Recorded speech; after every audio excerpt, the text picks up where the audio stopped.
Hey, how's it going, New Life family? Thank you so much for tuning into this track reading video. My name is John, and you guys know I am stoked to be getting into God's very word with you guys as we start reading through the book of 2 Samuel.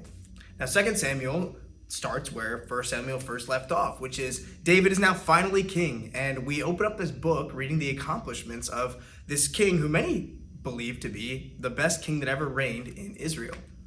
Now, as King David starts off his rule, it is not perfect by any means. However, we see there are many instances where David does everything he can to please God as he rules as a king in Israel. There's two moments where his enemies who are plotting his downfall are killed, and rather than gloating over them, he has compassion on them and he mourns for them. In chapter 1, we see when King Saul dies, David mourns for him and he calls all of Israel to mourn and weep. And then Abner, Saul's commander in his army, ends up dying in chapter 3, and David also mourns for him.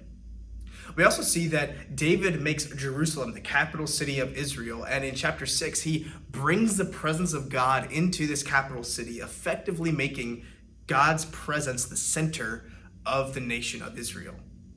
Now, I think many of us would say, man, I would love for there to be a king like this. Can we have a ruler who rules in the fear of God and leads to flourishing in his nation? That may be something that we really desire. There's Jewish people who are actually still awaiting a earthly king who will lead Israel into another state of flourishing and the fear of the Lord, just like King David. But for all of us who put our faith in Messiah Jesus, we know that that king has already come. For all of us who put our hope in Jesus to be our Savior and our Redeemer, we have the hope that one day he will come again and he will rule this earth in righteousness and justice and compassion. Because Jesus also did not gloat over his enemies, but he actually died for them to make them his people. We are the benefactors of that. While we were Christ's enemies, he died for us. We also see that Jesus made a way for us to have right relationship with God, and we are told in the book of Revelation that he will one day make the whole earth full of the presence of God. This is how the book of Revelation closes. Then I saw a new heaven and a new earth. For the first heaven and the first earth had passed away, and there was no longer any sea.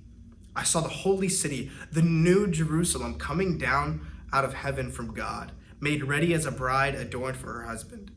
I heard a loud voice from the throne saying, "Behold, the tabernacle of God is among men, and he will dwell among them. They shall be his people, and God himself will be among them. He will wipe away every tear from their eyes, and there will no longer be any death. There will no longer be any mourning or crying or pain, for the first things have passed away." And he who sits on the throne said, "Behold, I am making all things new." And he said, "Write, for these are the words of the faithful and true."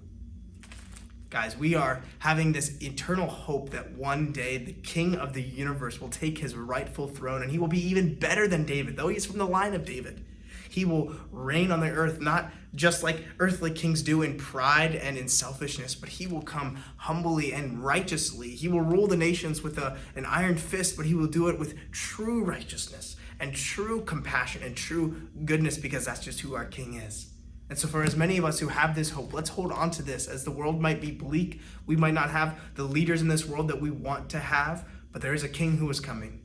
And as we wait for him, may we have hearts like his that do not gloat and seek vengeance over our enemies, but may we mourn for them and pray for them. May we be people who make God's presence the center of our life, and may we seek to please him in everything we do.